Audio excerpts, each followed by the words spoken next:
o han incursionado en algún negocio? ¿Cuáles han sido negociantes? Hermano Richardson. El hermano Richardson, recuerda el hermano Richardson. Hace aproximadamente unos 15 o más, unos 15 años más, yo lo conocí a él allá en el Bronx, en la iglesia de Wicks. Y tengo grabando su cassette todavía, los temas allá están. Me gusta mucho su música, que el Señor le siga bendiciendo, hermano Richardson, y me da mucho gusto venir aquí. Entonces, ¿cuántos de ustedes han experimentado alguna pérdida? Pérdida. ¿Y cuántos han obtenido ganancias a través de esas pérdidas? Como que suena medio difícil y controversial, ¿verdad? Hoy perdí, y por haber perdido gané.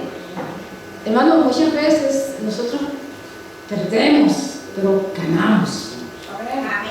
Y lo que han invertido, lo que han tenido negocio, hay un negocio en el que ustedes, hermanos, sus ganancias están garantizadas. Saben que en la bolsa de valores uno compra acciones y hoy usted puede estar allá y mañana allá en el piso. Pero hay un negocio donde se invierte y sus ganancias están seguras y nunca hay baja, todo el tiempo hay alza. Vamos a ver quién conoce ese negocio. ¿Gloria? La inversión, el fondo de inversión. El fondo de inversión. Sí. Muy bien, ese negocio son los negocios del Señor. Aquí nunca se pierde, aquí siempre se gana. Y cuando perdemos, muchas veces cuanto más ganamos. Vamos a ver lo que dice la cena del Señor. A mí me gusta mucho compartir las citas de la hermana Elena de White porque tienen mucha sabiduría, porque son inspiradas.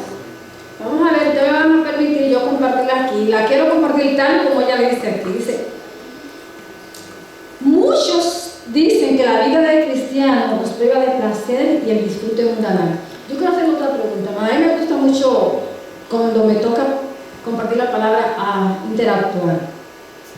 Es dura la vida cristiana, ¿verdad? Es difícil, ¿verdad?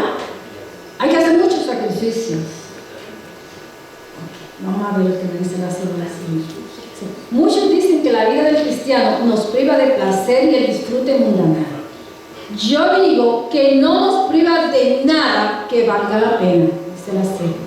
¿Soporta el cristiano perplejidades, pobreza y dolor? Sí. ¿Y lo de afuera no? También. Sí, dice, es lo que esperarse de esta vida. ¿Por qué? Porque esta vida nosotros sabemos que hay, desde que se originó el mal, hay un conflicto entre el bien y el mal. Y todo lo que está vivo está dentro de ese conflicto. Y un conflicto implica ¿qué? Dificultades. Entonces, todos vamos a tener dificultades en esta vida. Dice, pero ¿será que los pecadores que decimos que disfrutan del mundo se encuentran libres de estos males de la vida? Dice, ¿cuán a menudo se les escucha quejarse de fuerte pérdida de bienes? ¿Ustedes recuerdan el misionero que leyó la hermana? ¿Recuerdan que sus padres de ese joven perdieron todo, eran ricos, perdieron todo? Y él también después que incursionó y progresó, perdió todo de nuevo. Sí, hermano, en esta vida tenemos pérdidas en todo momento. El hermano oraba por una familia que ha perdido un hijo, perdemos familiares, perdemos bienes.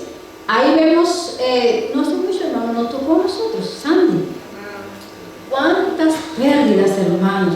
¿Cuántas personas que se lamentaban porque toda su vida, todo el esfuerzo de toda una vida, personas que ya estaban retiradas, en un par de horas lo perdieron todo. Dice, los cristianos son demasiado apresurados para pensar que ellos son los únicos con dificultades, y algunos creen que adoptar verdades impopulares y profesar ser seguidor de Cristo, eso es rebajarse. Hermano, con mucha tristeza, con mucha pena, nosotros muchas veces vemos a algunos cristianos que cuando están en un círculo que no es cristiano, ellos tienen vergüenza muchas veces de ser cristiano. Muchas veces pasa con nuestros jóvenes en las escuelas, especialmente los que ya están en la middle school o en la high school. Muchas veces ellos les da vergüenza de ser cristianos. ¿Por qué? Porque son diferentes. Porque si están hablando que de la movie o de la música o de la moda, entonces ellos se ven como fuera de lugar. Y ellos creen entonces que, me da pena decir que yo soy cristiano, que yo soy adventista, y eso como que ellos se sienten en cierto modo que están a los demás. Dice la sierva del Señor. Algunos creen que eso es relajarse, pero nosotros, el camino que parece duro, dice ellos, creen que parece duro, pero tienen que hacer mucho sacrificio, cuando en verdad no hacen ningún sacrificio real. Los cristianos deberían ser los seres vivientes más alegres y felices, sino lo que acabamos de experimentar cuando estábamos cantando ese himno, el regreso del Señor. Aleluya, gloria a Dios, hermano, porque esa es nuestra esperanza, ese es nuestro gozo. Entonces nosotros los cristianos somos personas que vamos a estar viviendo gozosos, no importa las dificultades que afrontemos. Dice, pero muchos cristianos profesos no representan correctamente la religión cristiana. Parecen melancólicos, como si vivieran bajo una nube.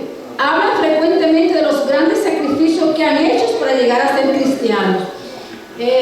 A mí me llama mucho la atención, muchas veces yo he escuchado testimonios, principalmente cuando son algunos jóvenes que tienen muchos talentos, y lo presentan a la iglesia y dicen, miren hermanos, este es, vamos a suponer, Pedro Mendoza. Este muchacho podría haber estado en el mundo ahora desarrollando sus talentos, ya sean musicales o vocales, o si es de béisbol. Sin embargo, él está aquí sirviendo al Señor. O sea, lo dice de una manera como que hay que agradecerle que no esté allá en el mundo y que esté aquí sirviendo al Señor. Estamos equivocados, hermano. Sí, debemos darle gracias al Señor. Debemos apoyarle con nuestro amor, con nuestro esfuerzo, con nuestro estímulo, para que se mantengan las cosas del Señor. Pero debemos recordar una cosa, hermanos. Nosotros no le hacemos un favor a nadie, y mucho menos a Dios, cuando nosotros estamos en los caminos del Señor. El favor no lo hacemos nosotros. Nosotros somos los que hacemos el favor. Entonces, no hay ningún sacrificio que nosotros estemos haciendo por estar sirviendo al Señor. Ahora, vamos más adelante a decir cuáles son los sacrificios que nosotros hacemos. Dice, exhortan a los que no han aceptado a Cristo, indicando por sus ejemplos y conversación que deben renunciar a todo lo que hace agradable y gozosa la vida. Muchas veces nosotros, hermanos, damos la impresión a los que no han aceptado a Cristo de que, ay, que la vida cristiana es una carga tan grande, como la ilustración que me puso. Déjame primero, por favor. Como que es una carga que llevamos tan grande, y que ser cristiano es como renunciar a todo lo que es bueno, a todo lo que es placentero. Muy bien. Y a veces damos la impresión, hermano, cuando tenemos vecinos, o a veces nuestros familiares, nos da la impresión de que nosotros, ay, hombre, sí, soy cristiano, pero ay, como que eso es tan pesado, como que es tan duro de llevar, como que una cruz tan grande que llevamos a cuesta, y arroja una sombra de tristeza sobre la bendita esperanza cristiana. ¿Y cuál es nuestra bendita esperanza, hermanos? ¿Cuál es, hermano Richardson? La vida eterna, el regreso del Señor, la vida junto a nuestro Señor. Dice, da la impresión de que los requerimientos de Dios son una carga hasta para el alma dispuesta, y que debe sacrificarse todo lo que daría placer o le daría el gusto. Dice, no vacilamos en decir que esa clase de cristiano profeso no conoce la religión genuina. ¿Por qué? Porque Dios es amor, y el que mora en amor, el que mora en Dios, mora en amor. Hermanos, si nosotros contemplamos una puesta de sol, si nosotros contemplamos cuando el sol está subiendo, si nosotros contemplamos los árboles, si nosotros contemplamos las maravillas, miren que aquí en este país tenemos el privilegio de ver los cambios de estaciones. Cuando nosotros vemos toda esa belleza que nos inspiran y que nos muestran el amor de Dios, y que nos muestran las cosas que aquí en este mundo, aún como está, son grandiosas. Hermano, ¿cómo nosotros no vamos a considerar que Dios es un Dios de amor, que Dios es un Dios de poder, y que lo que Él tiene para nosotros es algo grandioso? Dice, si nosotros meramente pusiéramos nuestra vista en todas las grandezas que Dios tiene para nosotros, y que Dios es un Dios de amor, nosotros fuéramos una persona que radiáramos y viviéramos más felices.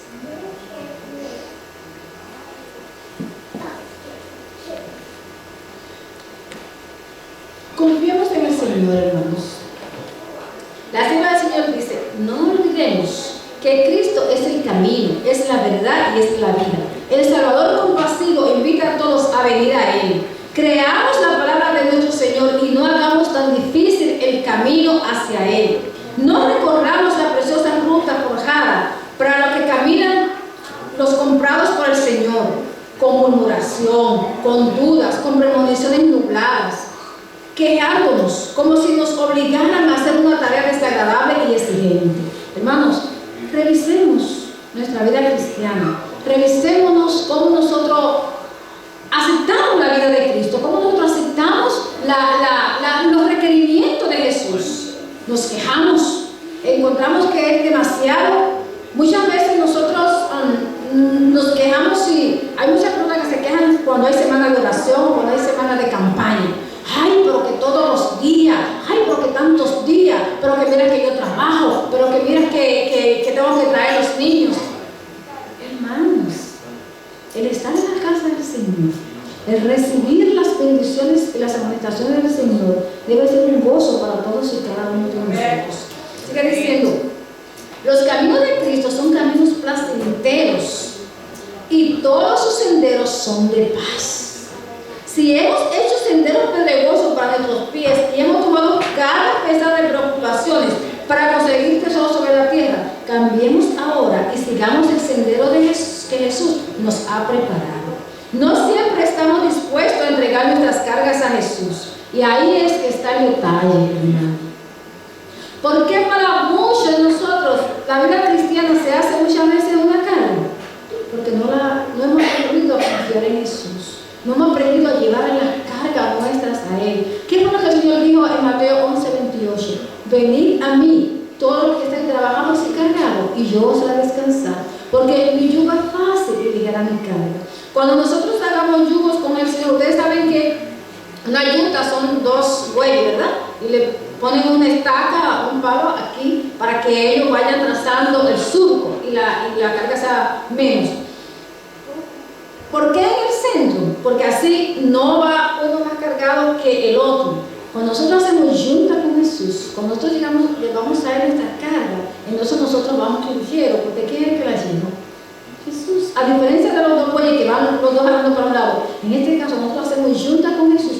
Jesús lleva toda nuestra carga. Entonces por eso para nosotros la carga es ligera. Entonces cuando aprendamos a confiar en Jesús, hermano, nuestra carga no va a existir, porque la vamos a dejar en la mano del Señor y Él va a resolver por nosotros. En una ocasión, no lo voy a dar detalles, pero en una ocasión yo estaba enfrentando algunas dificultades. Con mis dos niños, ya estaba divorciada y estaban a unas presentaciones, unas cuestiones difíciles, hermanos, y todos los viernes en la tarde, ya casi a la puesta del sol, se presentaban las dificultades. Y yo dije, no, pero este es el día del Señor. El Señor dispuso este día para que yo me gozara en Él, meditara en Él. Y yo voy a dejar su problema ahí en la mano del Señor. Y yo me voy a acostar en mi iglesia como que nada está pasando. Hermano, y fueron 4 viernes consecutivos. Yo me fui a mi iglesia, me gozaba en el Señor. ¿Y saben qué, hermano?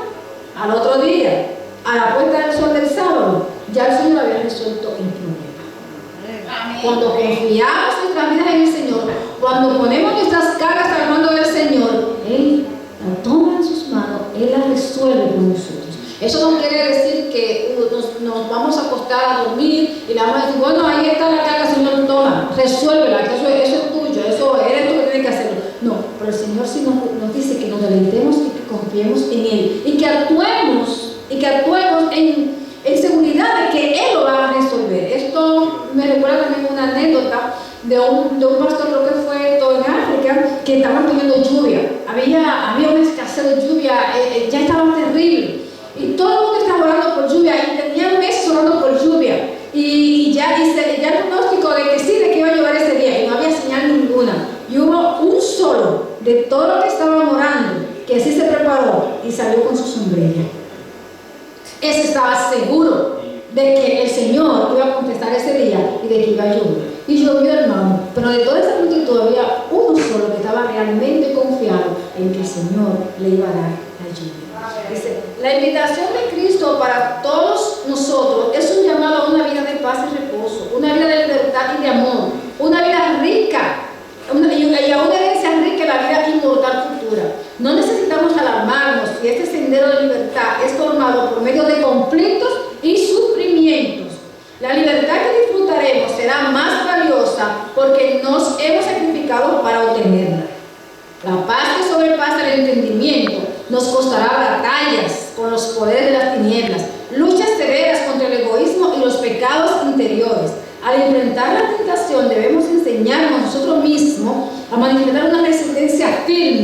que no nos provocará un pensamiento de murmuración, aunque estemos cansados por luchar y pelear por la buena batalla de la fe. Entonces podemos decir como el apóstol Pablo: he acabado la carrera, he peleado la fe. Por lo demás me está guardada ¿qué? La corona de justicia, la cual el Señor me dará a mí en aquel día y a todos los que aman su venida.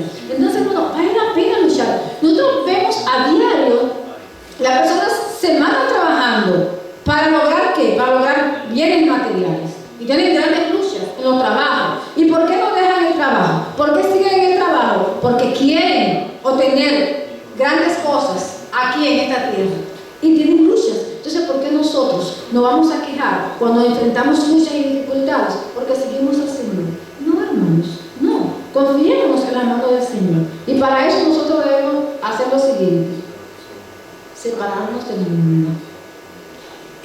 La gran lucha que nosotros como cristianos tenemos no es algo que no tengan las demás personas. No es lucha que otros no tengan. El problema de nosotros como cristianos es que muchas veces nosotros no queremos desprendernos de nosotros. Estamos aferrados a cosas, estamos aferrados a tradiciones, estamos aferrados a ideas, y eso es lo que nosotros no nos deja plenamente gozar la vida cristiana, y a veces andamos como si estuviéramos llevando el mundo a cuesta. Dice: muchos que aseguran ser hijos de Dios no parecen entender que el corazón debe ser regenerado, porque sus prácticas ignoran las palabras y la obra de Cristo.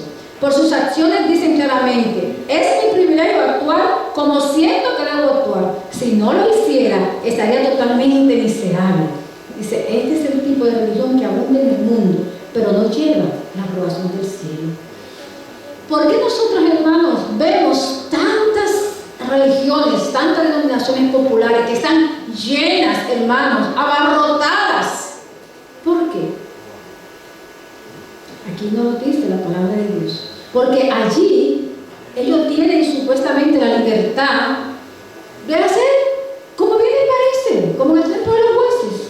Cada quien, todos los que estaban en el tiempo de los jueces, ellos profesaban alabar al Señor, profesaban adorar a Dios. Pero ¿qué dice el registro de la palabra de Dios? Que cada quien hacía lo que bien le parecía. No sé, muchas veces nosotros como cristianos no queremos aceptar los principios que están en la palabra de Dios, y por eso nos hace cuesta arriba tener una vida cristiana de gozo. Es que una profesión de fe no tiene valor a menos que el alma se aferre a los principios y se apropie y absorba el rico alimento de la verdad. Así se convierta en partícipe de la naturaleza divina.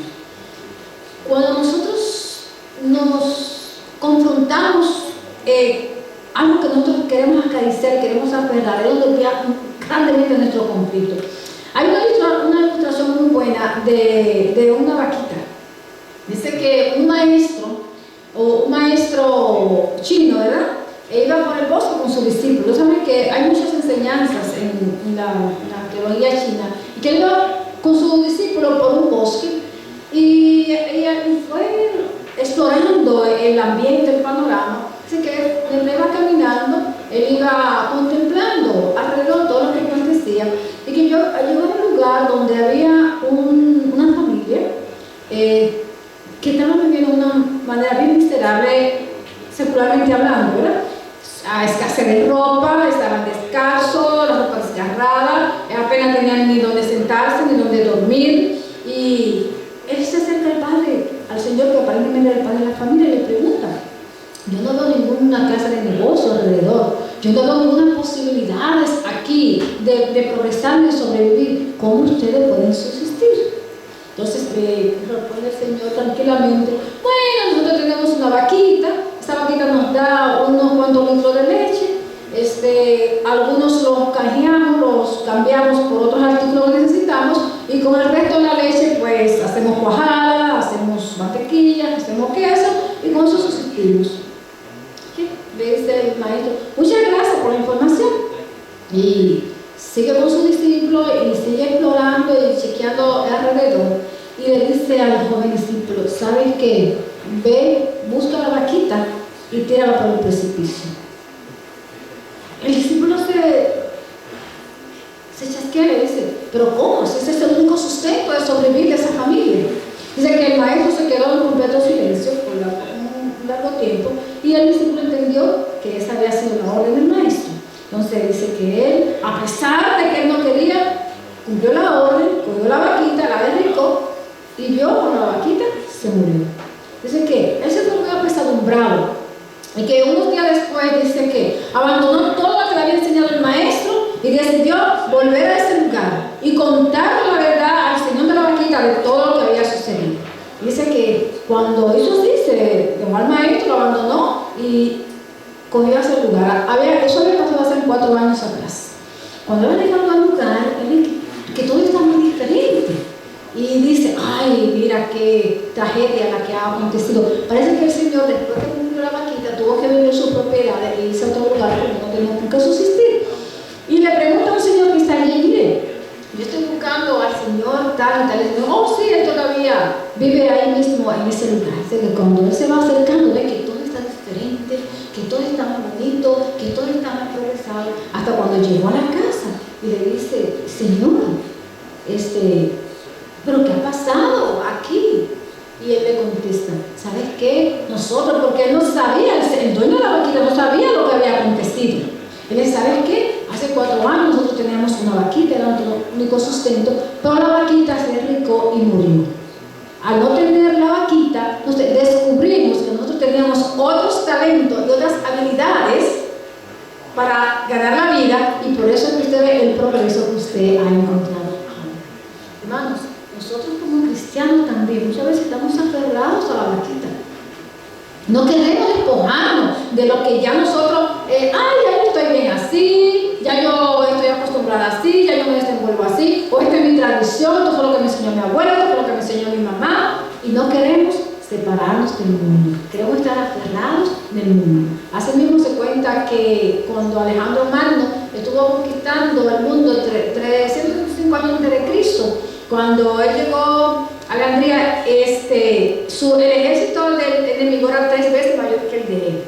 Y cuando llegaron allá al lugar, él le ordenó a sus soldados que quemaran todas las embarcaciones. Dice que mientras las embarcaciones se quemaban y se hundían en el mar, él reunió a sus soldados y le dijo, ven, el único medio que nosotros tenemos para regresar ya no existe.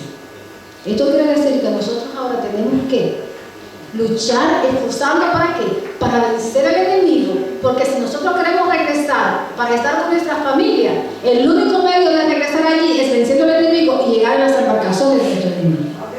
Pues eso motivó a los soldados. Ellos pelearon y siendo el ejército enemigo 3 veces mayor que ellos y estando el enemigo en su terreno, ellos vencieron y cuando llegaron de regreso a su país, lo hicieron en las barcas del enemigo. Pero si él no hubiese hecho eso, ¿usted cree que la moral de ellos hubiese estado alta? No, ellos no hubiesen podido vencer, porque ellos estaban aferrados de que ellos tenían su barquita y que si el enemigo no se veía en peligro, iban a arrancar su barquita y se iban a ir huyendo. La vida cristiana es así, hermanos. Debemos despojarnos de todo aquello que nos impide esforzarnos para tener una vida cristiana consagrada, con la vista puesta en aquel que ha de regresar pronto y al inicio. Gloria a Dios. Amén.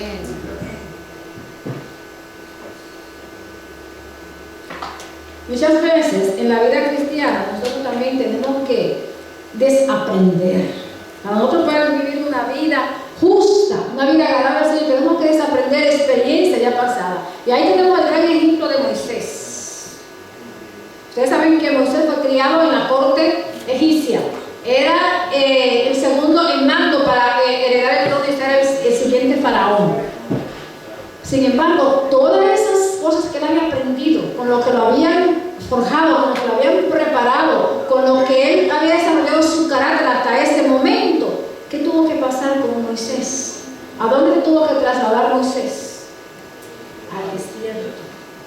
40 años en el desierto, desaprender todo lo que él había aprendido, dejar toda la gloria que él había tenido y la gloria que él podía haber alcanzado, porque él entendió que mejor era estar con su pueblo, estar con el pueblo de Dios, que tener la gloria del faraón. Pero para eso tuvo que pasar por un proceso, hermano.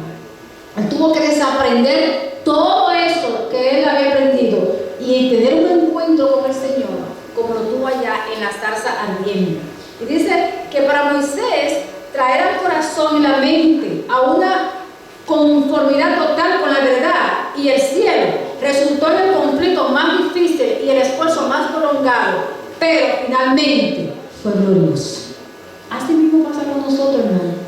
La lucha que nosotros tenemos como cristianos no es como dice el apóstol Pablo, no es con sangre ni carne, no es que aquí esta hermana yo la conocí hoy y que no me cayó bien y que ya si yo vengo y me hago miembro de esta iglesia, cuando ya yo la veo, ay, ya yo me disgusto y que no comparto con el hermano y que si ella se siente en esa banca yo me voy a sentar en aquella. Esa no es la lucha, hermano.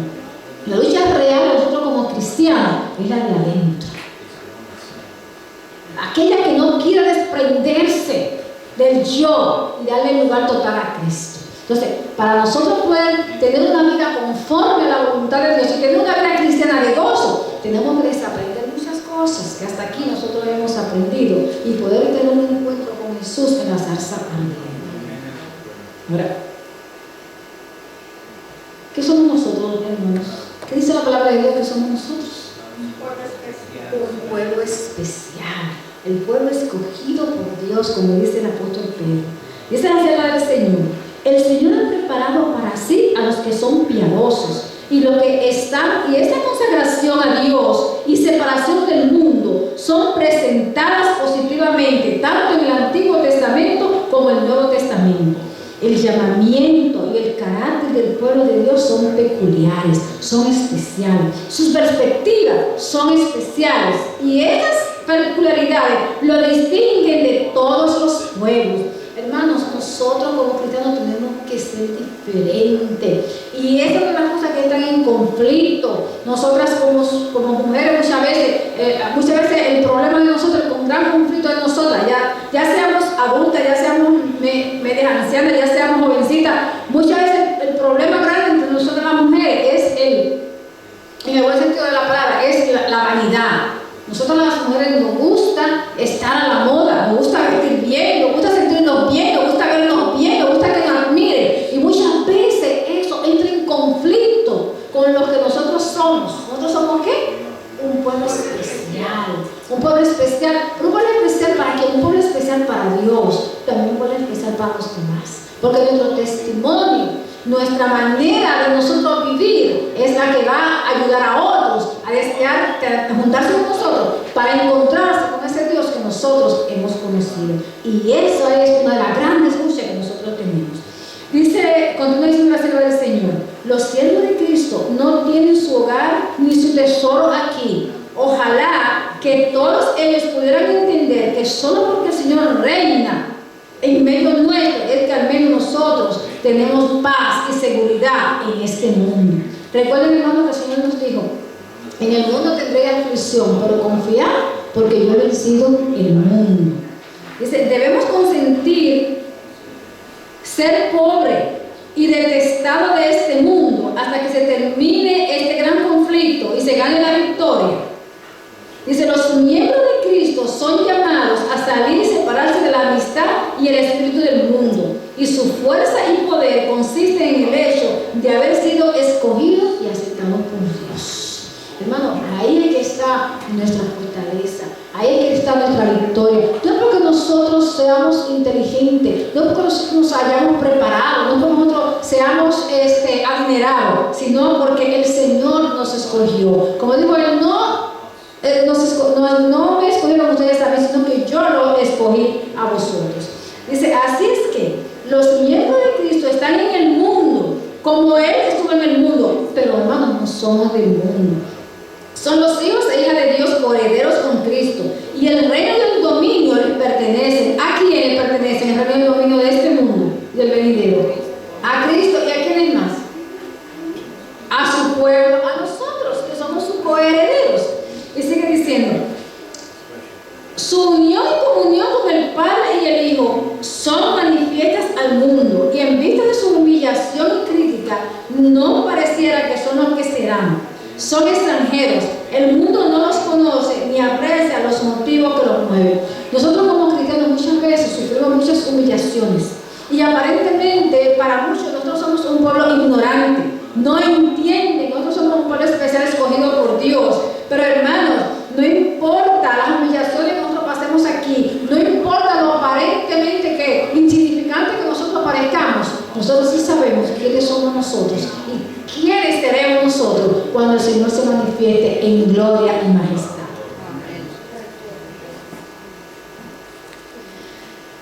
Ay, hermano, cuando ponemos a Dios en primer lugar, dice, es peligroso, dice la Sierva del Señor, es peligroso dedicar tiempo, pensamiento y fuerza a la búsqueda de ganancias mundanales, incluso si el esfuerzo perseverante es coronado por el éxito, porque al hacer tal cosa corremos el peligro de colocar a Dios y su justicia en un plano secundario. Es mucho mejor estar en la pobreza, soportar frustraciones y que nuestras esperanzas terrenales resulten deshechas que poner en peligro nuestros intereses eternos. Puede ser que se nos presenten tentaciones aduladoras y quizá pensemos en obtener riquezas y honor, y así fijemos nuestro corazón y alma en esperanzas mundanas. No determinemos ser ricos, hermanos. No es malo ser rico. Entendamos eso. Aquí y ya ustedes, muchos los pastores, muchos predicadores, y dicen, no es malo ser rico. Si usted tiene la habilidad de ser un buen negociante, un buen administrador, no es malo ser rico. Lo malo es poner nuestro corazón, nuestra mira, nuestra confianza en la riqueza. Dice, pero si notamos que la pobreza ha de ser el precio de permanecer en la vida sencilla, entonces vivamos por la verdad y entremos en la vida. Jesús nos dijo que no solo de pan vivirá el hombre, sino de toda palabra que sale de la boca de Dios. Amén. Hermanos, los cristianos cuyos negocios se acercan al mundo, si siguen a Cristo, llevarán su cruz y enfrentarán sus pruebas con el Espíritu de Cristo. No harán un Dios del mundo, ni usarán su cerebro, ni sus músculos, ni sus habilidades para mamón. Advertirán que el cielo los observa y cualquiera que sea el éxito que obtenga le darán la gloria a Dios. Advertirán que Dios sabe, a diferencia de nosotros, que pasarán unos pocos años más y ya no existirán los tesoros de esta tierra. Aquí tenemos dos personajes muy conocidos porque la noticia han hablado mucho de ellos dos. Aquí tenemos a Mariano Rivera, el compueblano de nuestra hermana Gloria, el panameño, la gran gloria del béisbol, de Grandes Ligas, que ha sido, hermano, ha sido un hombre de éxito. Pero una cosa peculiar en ese hombre, hermano, es que en todo momento, por lo menos, yo antes era seguidora de béisbol, hace mucho que no, pero siempre veo las noticias, veo los reportes de deporte. Este señor, cada vez que lo han entrevistado, cada vez que han ganado, cada vez que, en todo momento, él siempre ha dado la gloria a Dios. Y hasta donde sepamos, sus mismos compañeros que no son cristianos y los mismos reporteros que han seguido la trayectoria de este caballero siempre han elogiado su fe y su conducta intachable, porque él siempre ha puesto a Dios en primer lugar. Miren este artículo, miren lo que dice: el béisbol es mi pasión, pero la Biblia es mi guía. A diferencia de esta joven, esta señora Whitney Houston, hermano, ella era del coro de la iglesia, de su iglesia bautista. Cuando ella creció en la iglesia, fue una joven, y como decía aquí la sierva del Señor, las adulaciones del mundo, los intereses del mundo, los aplausos del mundo, la desviaron de los caminos del Señor. Y qué triste fue su final. Entonces, hermano, cuando ponemos a Dios en primer lugar, cuando sacrificamos lo que aparentemente hubiera sido una gran cosa, mucha fama tuvo la señora, mucha popularidad, llegó a tener mucho dinero, pero sin embargo terminó sin nada. Y sobre todo, peor de todo, sin la vida eterna. Entonces, como dice aquí, hermano, el único que sabe el final de todas las cosas es el Señor. No nos arriesguemos a dejar por ninguna ganancia terrenal, por grande que sea, hermano, y descuidar la vida eterna. Nosotros sabemos de grandes hombres, ahí está este señor, Saddam Hussein. Sí, tenía aparentemente el mundo en sus manos,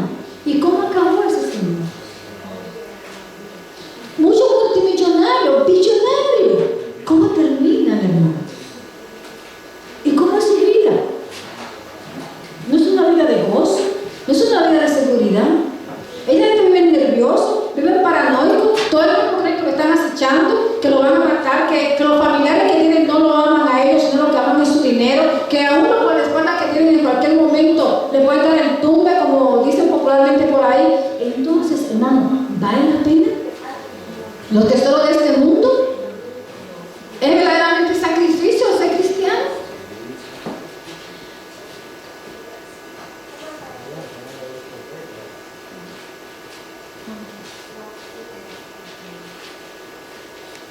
Puesto los ojos en Jesús, como dice Hebreo, el autor y consumador de la fe, en Cristo Jesús. Dice, la visión del mundo venidero es lo que trae equilibrio a la mente, de forma que las cosas que se ven no obtengan control sobre nuestros afectos, hermano.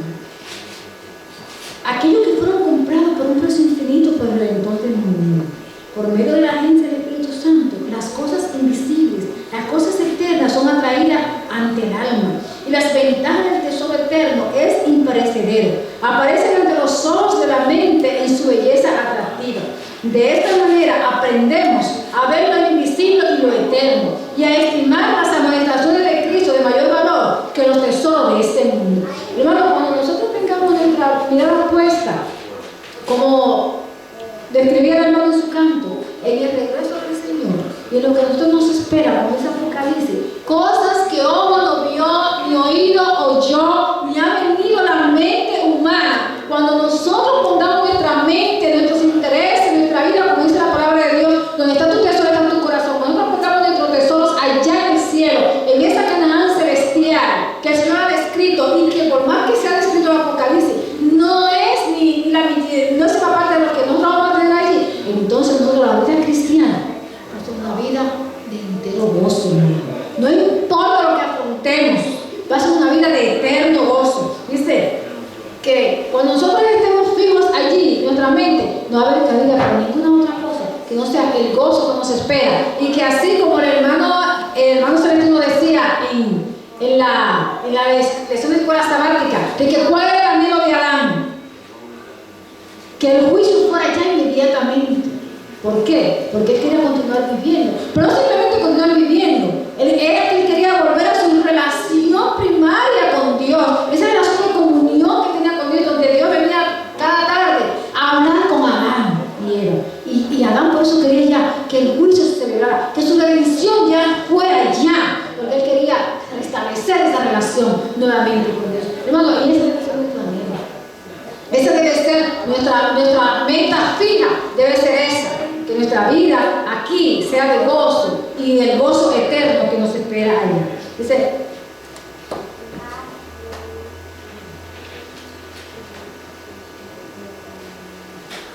la vida cristiana es una constante batalla y una marcha. No hay descanso de la lucha. Es mediante esfuerzo constante e incesante como mantenemos y mantendremos victoriosos sobre las tentaciones de Satanás. Somos plenamente sostenidos en nuestra posición por una abrumadora cantidad de claro testimonio bíblico. La palabra de Dios en Romanos 8:31, si Dios es por nosotros, ¿quién contra nosotros? Todos los soldados de la cruz de Cristo nos obligan virtualmente a entrar en la cruzada contra el adversario de las almas, a condenar lo malo y sostener la justicia. La vida eterna es de valor infinito y nos costará todo lo que poseemos, hermano, incluso nuestra vida. ¿Qué dice el Señor? ¿De qué le vale al hombre ganar todo el mundo si perder su alma?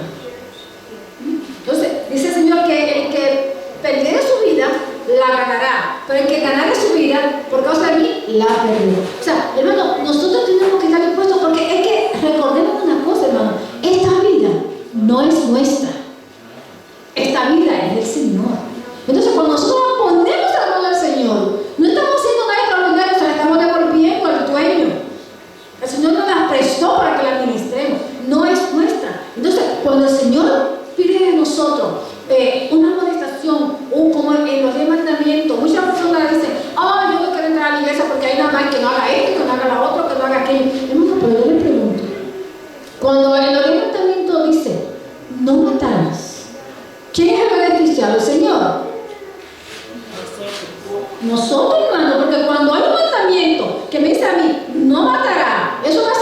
que yo no mato. Y que yo voy a preguntar, hermano, pero también me da seguridad de que alguien va a estar también controlado de no matarme a mí, si sigue ese mismo mandamiento que yo. Cuando el Señor dice, no adultere, la beneficiada y el beneficiado somos cada uno de nosotros, hermano. No robe, no levante falso testimonio. Entonces, todos los requerimientos de Dios son bendiciones y beneficios y ganancias para nosotros. Así es que dice que cualquier cosa que nosotros dispongamos y nos despojemos para la vida eterna, hermano, es de un valor infinito.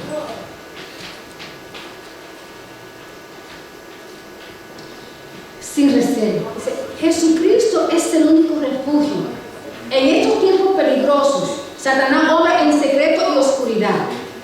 Astutamente aparta a los seguidores de Cristo de la cruz y los conduce a la autoindulgencia y a la maldad. Muchas veces, hermanos, nosotros queremos complacernos nosotros mismos y queremos autoengañarnos, queremos autojustificarnos de la vida que llevamos. Ay, es que yo soy débil, ay, es que yo no puedo. Hermano, todo lo podemos en Cristo porque Él nos fortalece. Dice, nuestras buenas obras por sí solas no salvarán a ninguno, pero no podemos ser salvos sin buenas obras. Ahí tenemos el ejemplo de Abraham. Y después de haber hecho todo lo que podemos hacer en el nombre y la fuerza de Jesús, hemos de decir, somos siervos inútiles. No hemos de pensar, hermanos, que hemos hecho grandes sacrificios y queremos recibir grandes recompensas por nuestro deber de servicio. Muchas veces nosotros estamos equivocados, hermanos. A veces cuando que se está lloviendo, que si hay nieve, que se hace mucho calor, o creemos que porque venimos a la iglesia en esos momentos difíciles, estamos haciendo un gran sacrificio y hay que coronarnos. Y hay que desde aquí adelante decir, oh, yo felicito a hermana Nelly porque mira, vino con esa lluvia, con esa nieve. Ay, caramba, mira qué gran sacrificio hizo la hermana. ¿Cuál sacrificio, hermano? Si cuando ella va a trabajar, ella será así, llueva, pone nieve, vente, haya tornado, porque si no, ella la botan del trabajo. Y además, cuando nosotros venimos aquí a la iglesia, hermano, cuando nosotros dejamos la comunidad del hogar para venir a la iglesia, ¿cuál sacrificio, hermano? Porque usted lo que está usted no sabe de lo que el Señor está hablando. Usted viene a la iglesia a recibir palabra de Dios, a recibir bendición de Dios. Porque ¿qué dice el Señor? ¿Cuál es su promesa? Cuando hay dos o más reunidos en mi nombre, ¿quién está aquí, hermano? Entonces, ¿quiénes son los que estamos ganando? ¿Cuál es el sacrificio que hemos hecho? Ahora mismo, yo tengo 23 años en este país, hermano, y yo doy gracias al Señor porque las extravagancias de este país le doy gracias a mi Señor, hermano, la gloria sea para Dios. A mí nunca me han puesto crazy, como dicen, no me han puesto loca. Black Friday, a mí me llama la atención, hermanos, cómo es que la persona, usted le invita a venir a la iglesia a las 9 de la mañana, lo más temprano que uno llega a la iglesia. Aquí son a las 10. En otras iglesias están un poquito más tarde. Ay, hermano, ¿y qué trabajo? Usted tiene que rogarle a la gente para que vengan a la iglesia. Usted va y se parquea allá enfrente de la puerta esperando hasta 2 horas para poderlo traer. Usted va hasta le ayuda a cuidar a los niños y le lava los platos y lo que sea uno hace para traerlo, para que oigan el mensaje del Señor.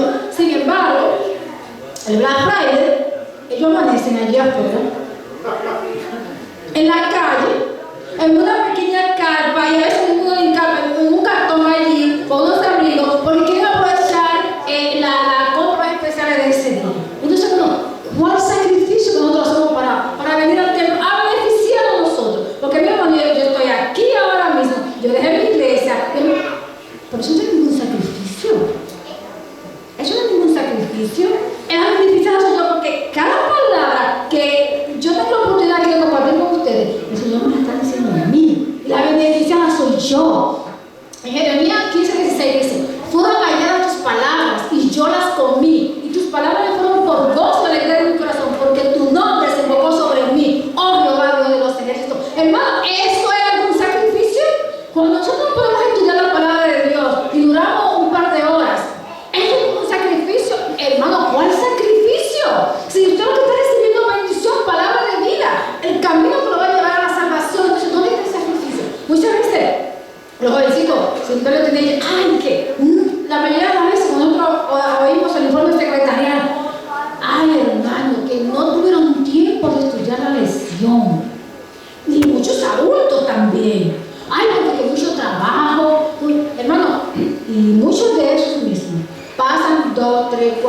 6 horas frente al televisor o en el testeo o en el Facebook, entonces no tienen tiempo para ver la palabra de Dios, porque eso es un gran sacrificio, hermano, estudiar la palabra de Dios.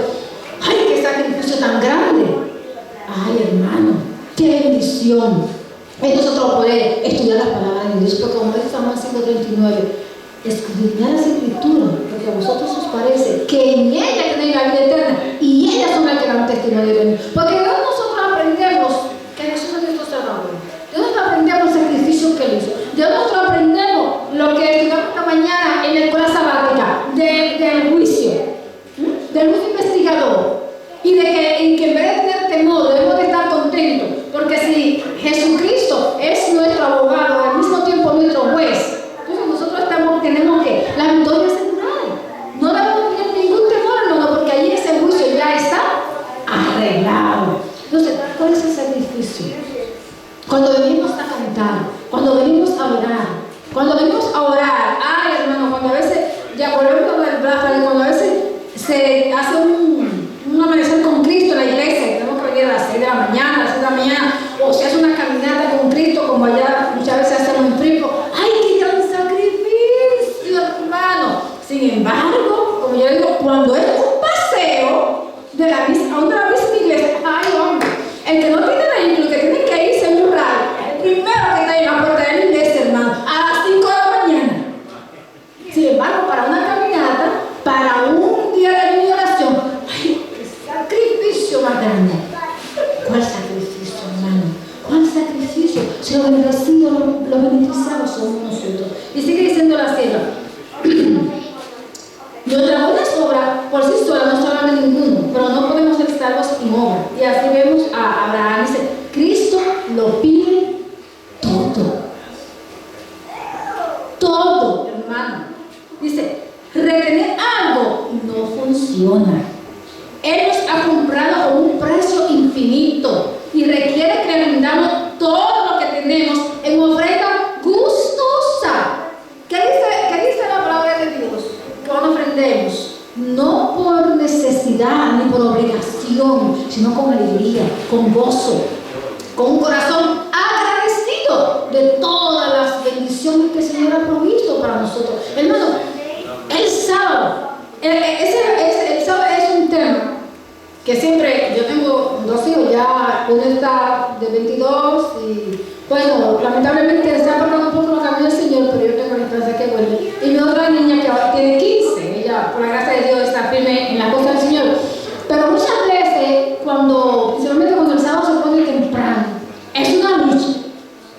Es una lucha, hermano. Porque, ay, que si no, que si que pelo, que si no, que si yo cuánto, y a veces da la impresión como de que, ay, el sábado, que es una carga.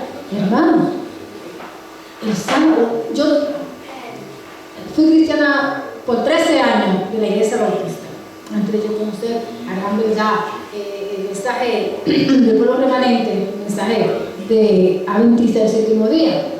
Y yo le digo a mis amados hermanos que para mí la verdad del sábado ha sido una cosa tan maravillosa, tan grandiosa, porque yo antes iba a la iglesia y dentro del conocimiento que tenía yo oraba al Señor, y yo dentro de lo que yo creía, yo trataba de ser fiel al Señor.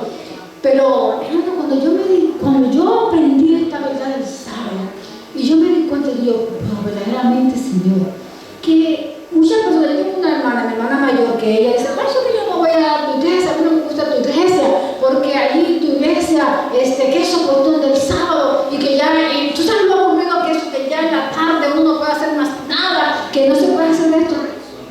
Y yo le explicaba a ella, pero tú no te das cuenta que la bendición más grande que uno recibe es saber que, como dice la palabra de Dios, es que el sábado, el hombre no fue hecho por causa del sábado, sino el sábado fue hecho por causa del hombre. O sea, el sábado es una bendición de Dios para nosotros. Cuando nosotros no conocemos la verdad del sábado, llevamos siempre la misma carne, como yo les contaba al principio.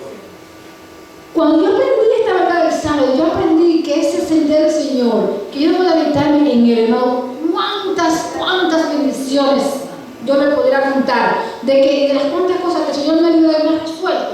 Simplemente, pues como dice la palabra de Dios, deleítate a sí mismo en Dios la petición de tu corazón. Está quieto y espera, y Él obrará. Hermano, ¿verdad del Señor? Es para gozar, es para descansar en el Señor, física, mental y espiritualmente.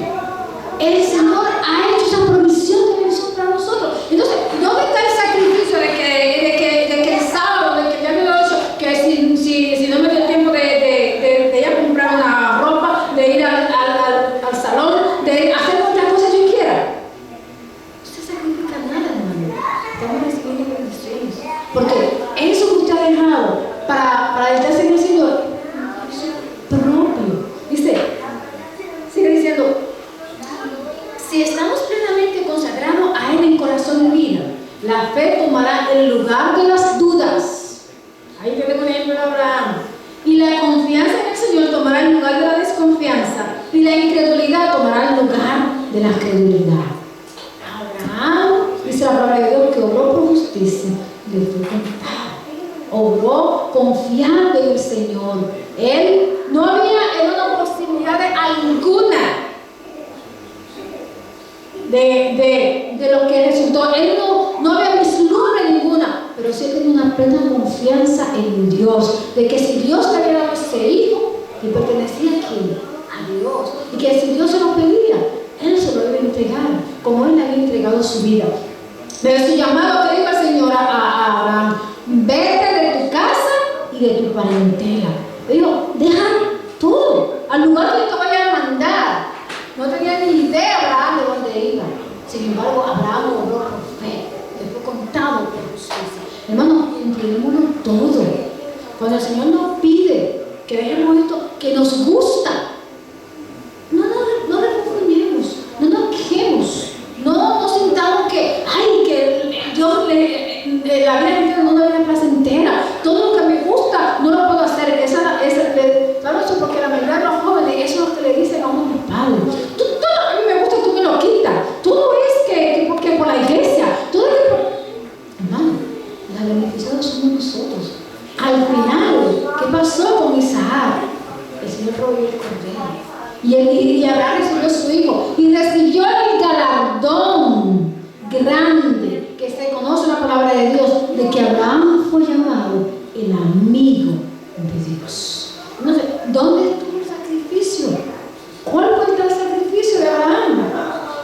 El sacrificio de Abraham aparentemente fue la lucha grande, emocional que él tuvo cuando el Señor le hizo ese pedido y él tomó la decisión de obedecer el requerido del Señor.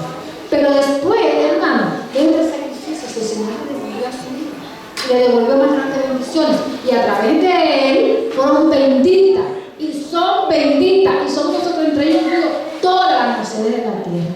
Así que, hermano, entreguémonos todo, porque de todo le pertenece al Señor.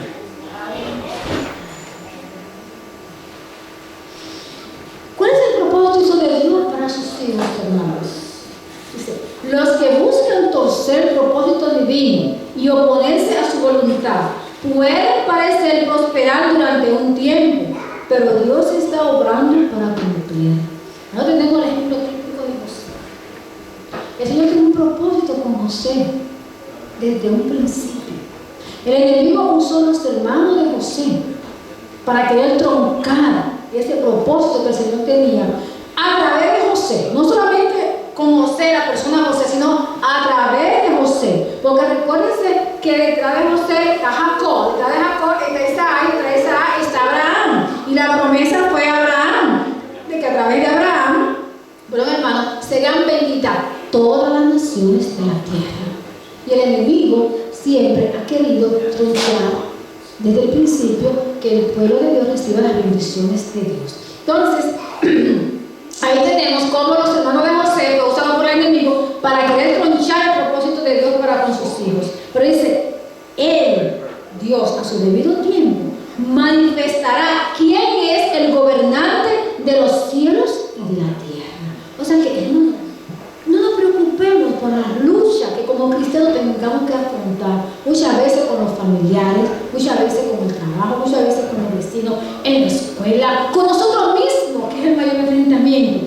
Hermano, al final, y no tenemos que esperar al final de los finales, acá etapa de nuestra vida, nosotros vemos al final quién es el Rey, Señor Dios Todopoderoso de este mundo y de nuestras vidas. Entonces, hermano, ¿por qué preocuparnos, llevando una vida de aflicción y como que estamos empujando una carreta tan grande que no podemos, que desmayamos y que como que al Señor no le importa? Hermano, no, el Señor está allí, nunca nos ha abandonado. Como le digo a Josué, mira que te mando que te esfuerces y seas valiente. No temas ni desmayes, porque Jehová tu Dios estará contigo en donde quiera que vayas. Y el anterior al 8 le dijo, nunca te apartarás de este libro de la ley. Mientras nosotros estemos aquí, hermano, y no salgamos de aquí, y entreguemos todo, como hizo Abraham, todos nosotros vayamos y todo lo que hagamos prosperará.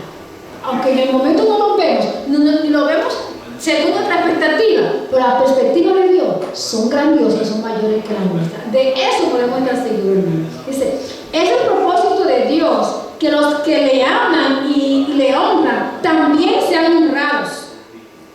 Y que la gloria que se le da a Dios a través de ellos se refleje en ellos mismos. Ay, hermanos, qué cosa más grandiosa. ¿Ustedes entendieron eso?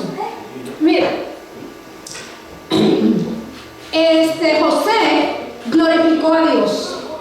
A través de José, el Señor fue honrado en todo, fue glorificado en todo. Pero esa honra de Dios y esa gloria que se le dio a Dios fue manifiesta en José. ¿A dónde fue a llegar José? ¿Quién fue José? ¿Por qué? Porque el propósito de Dios se cumplió en él. Ahora, ¿cuál es el secreto, hermano? Dice, José había sido probado por el afecto y la preferencia de su padre. Eso le trajo problemas a José. El ser preferido de su padre trajo problemas con sus hermanos y por eso ellos le cogieron celo y odio a José. José fue probado por la enemistad, por la envidia, el odio de sus hermanos. Por la estima y la confianza de su amo, también José fue probado.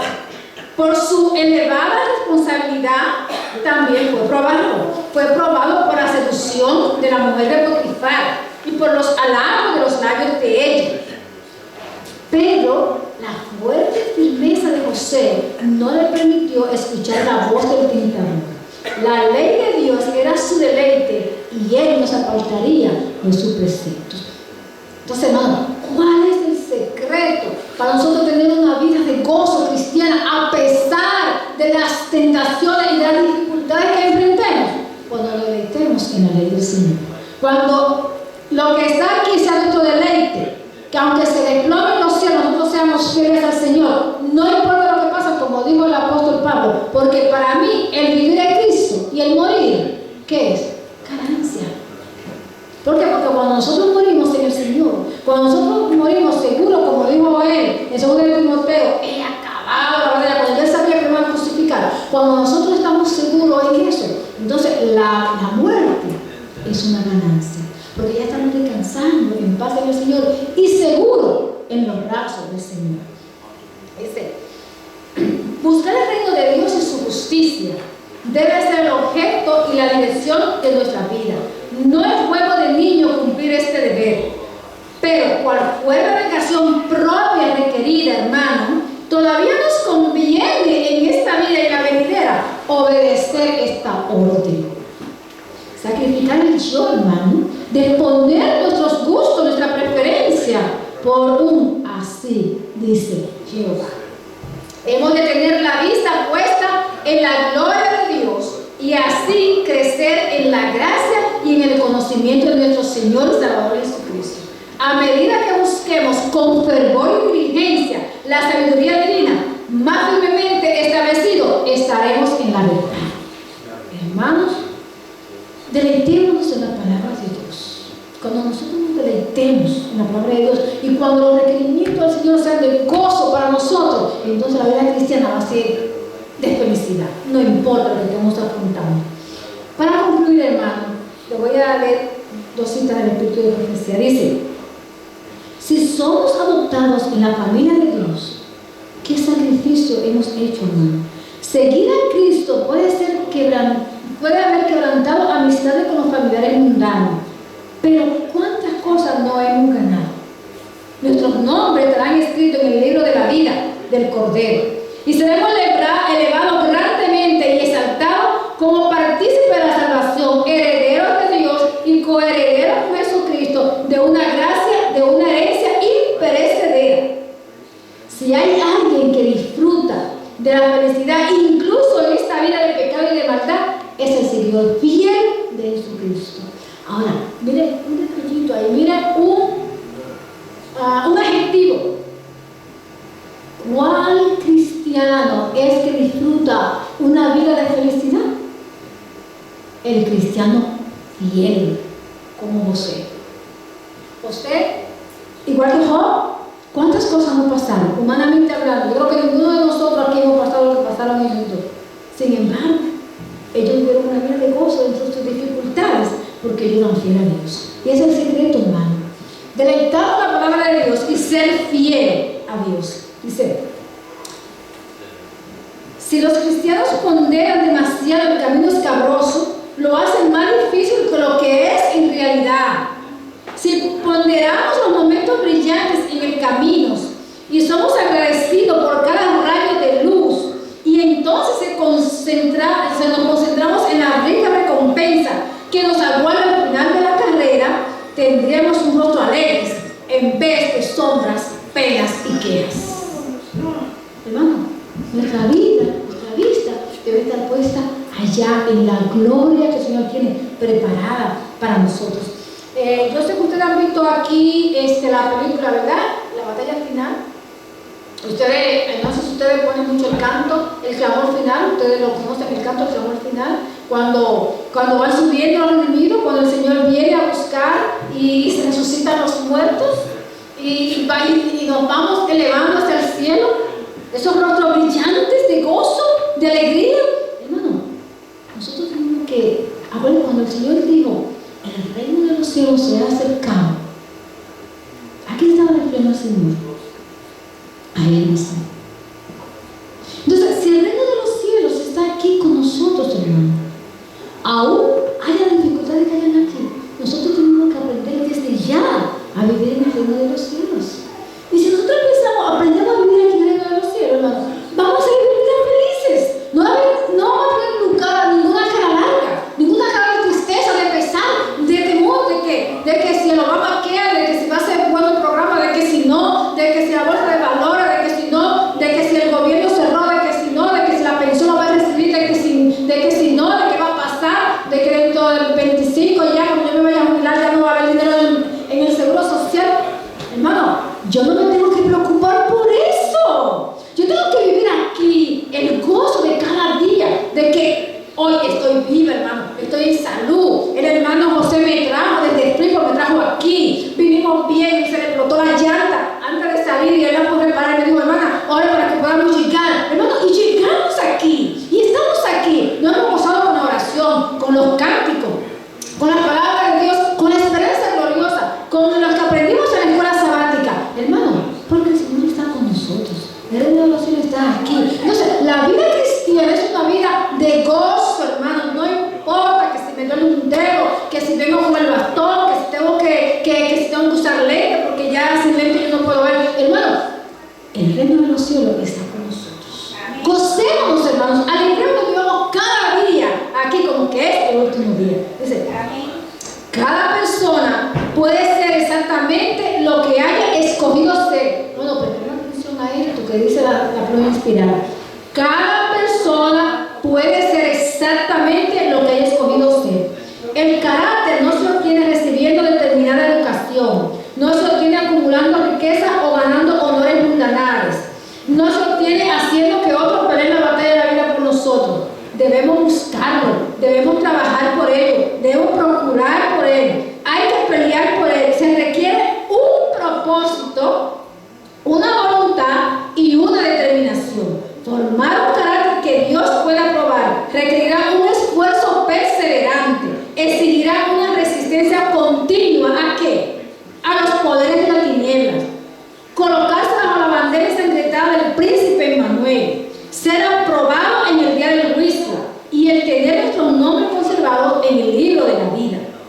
Hermanos, dice ella, pregunta ella, y me añado yo a ella, ¿no vale mucho más la pena tener nuestros nombres registrados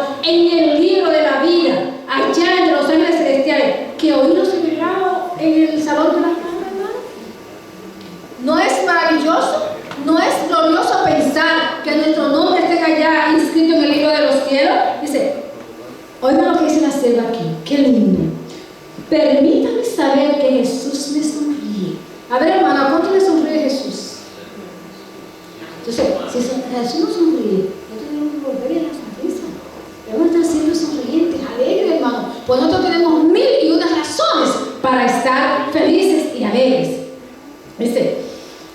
Sigue diciendo la sierva, que mis acciones y mi curso, y entonces, permítame saber que Él aprueba mis acciones y mi curso. Y entonces, dejen que venga lo que venga, que las aflicciones sean tan grandes que yo no pueda con ellas, pero me resignaré a mi suerte y me gozaré en el Señor. Ay, qué maravilloso, hermano.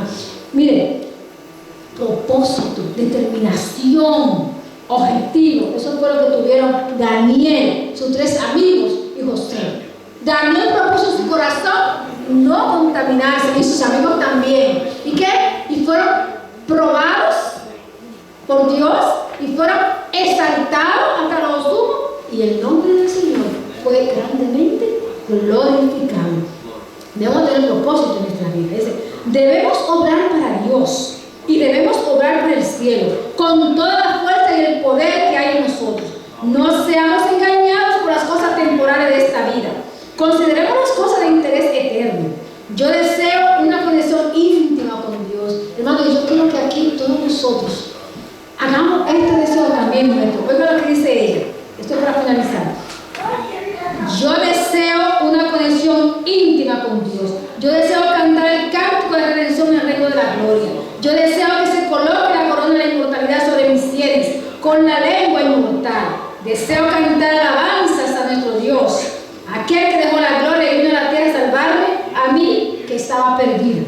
Yo deseo alabarlo, yo deseo magnificarlo, yo deseo glorificarlo, yo deseo la herencia inmortal, yo deseo la vida eterna. Amén. Ahora, hermanos, entonces, ¿qué perdemos los cristianos?